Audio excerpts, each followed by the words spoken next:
Sondazhet paraprake të ditës së sotme tregojnë një kthes të fortë në votime, krahasuar me ditën e dieshme.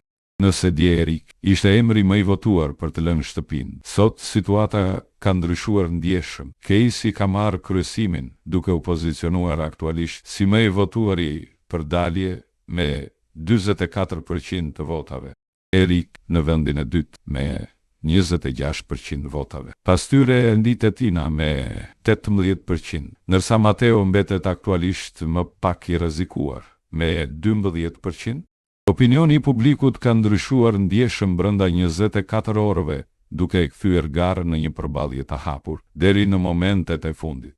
Por pyetja kryesore mbetet: kush mendoni se do të largohet nesër nga shtëpia? Erik, Casey, Ina apo Matteo? Sipas jush, kush është më i rrezikuari? Jepini mendimin tuaj duke komentuar